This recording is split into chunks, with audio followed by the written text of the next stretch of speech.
Здравейте, приятели! Радвам се да ви видя отново в забраненият текст с Нуар. Сега, днес ще говорим за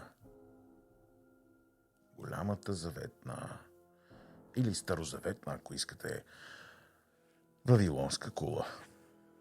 Но, защо Вавилонската кула е интересна? Защото създава предпоставки. Да се замислим.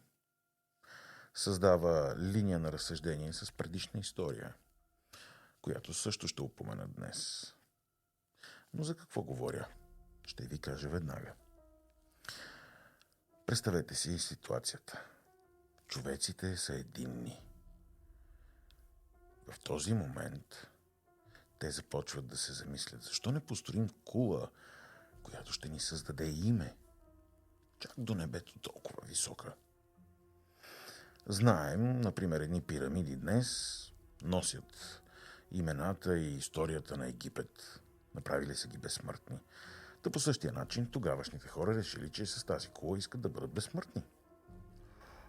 Но това не се понравило на знаем кого и казва, нека слезем долу да им объркаме езиците. Добре, но защо? В Библията няма текст, който упоменава, че човеците са съгрешили. Не се използва думата гордост, самохвалство или опасност. В крайна сметка, човеците започват да строят, слизат долу богове или бог, защото пак се говори в множествено число, и разбъркват езиците. Това, разбира се, неминуемо обрича целият проект с самата кула на унищожение, разбира се, но и не само. По-интересните факти са, че това обрича човеците на постоянно неразбирателство, къвги, конфликти, които виждаме и до ден днешен, ако можем да съпоставим историите. Но кое е любопитно в Вавилонската кула? Казах ви, че създава една линия на разсъждение с предишна история. Нека се върнем назад. Сътворението. Спомняме си, че Адам и Ева бяха едно цяло, действаха като едно. Протегнаха се в своето желание да станат умни. Какво стана тогава? В своето единство човекът винаги тръгва към прогрес. Бог спира прогреса, защото не му харесва. За него е ужасна алтернатива човекът да може да бъде като Бог.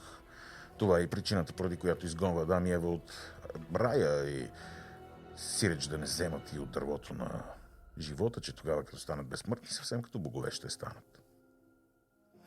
И това ни връща отново на историята с Вавилонската кула. Отново същия сценарий. Човеците са обединени в едно, дори самият текст говори, че няма какво да ги спре, за тях няма нищо невъзможно. И в един красив момент, когато те започват да берат плодовете си от тази сила, това единство, им се казва отново граница. Което говори какво? Че тук е възможно да имаме божество, което се опасява от това хората да бъдат единни и да бъдат в синхрон. Защо? Замислете се. В Адем го беше страх да не станем като богове. Да не станем безсмъртни.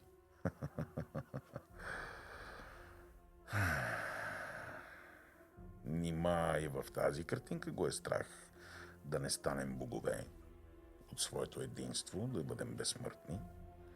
Защото какво е божеството, ако не е безсмъртно? На какво е безсмъртието? Би могло да бъде дори огромна сграда, която да стои с векове, хилядолетия, милиони години. Тук се поставя под въпрос, дори ако се замислиме философски до някъде, и самата концепция за божественост. Какво всъщност е божественост? Какво е да си Бог? Но каквото и да е, в крайна сметка, божеството умира от страх и в двата случая. Забележете още една аналогия. В Стария завет, в Битие, когато се казва, че човекът е станал като боговете, се казва, ето, човекът стана като един от нас. Но защо това е интересно? Защото отново, както казах и преди малко, в историята с Вавилонската кула отново те в множествено число слизат да объркат езиците. Но кое е по-любопитно? Според християнската идея, теология, пиара на християнството, апологетици и богослови твърдят, че всъщност това са Бог, Светия Дух и бла-бла-бла-бла. Но дали? Според юдейската традиция, какво би могло да бъде? Защо са няколко божества? Според някои учени казват, че е просто форма на царственост, изговаряйки себе си в множествено число. Други говорят, че може би става въпрос за Елохим, Ел Елион, този, който е най-високия. И всъщност по-нататък в историите ще видите това, което ще спомена, е, че всъщност има един по-голям бог от Яхова в някои от книгите. Но, нека да се върнем на историята. В крайна сметка, единството на човечеството, което ни дава прогрес, дава ни развитие, дава ни желание за божественост, безсмъртие, в крайна сметка бива отново ограничено от така наречения Бог, поради едно или друго притеснение. Още повече, ако този Бог, да кажем, бе всезнаещ, бе наш Създател, нима нямаше да знае, че когато човекът стигне до атмосфера с по-малко количество кислород, ние неминуемо ще започнем да умираме. Така че, къде е слабостта, приятели? Дали е в човека, който е писал историята, защото според други учени, това е просто политическа сатира, която усмива тогавашното владение над юдеите, а именно Вавилон. Но това са много любопитни детайли. Защо един бог би се страхувал от човека? Това е невероятно. Както казахме и преди, в Адам и Ева, той така свана го страх, че можем да станем абсолютни богове. Това означава ли, че всъщност обединението на човеците под една идея, под един език, както е написано и в самата Библия, няма граници за тях и всичко е възможно? Може би ако божеството е осъзнал това, ето там е бил моментът, в който страхът е навлязал в сърцето му, защото в Библията на няколко пъти се споменава, че има сърце. Любопитни факти, приятели, любопитни факти, мои дяволи. Исках да ви спомена на бързичко нещо помежду другото.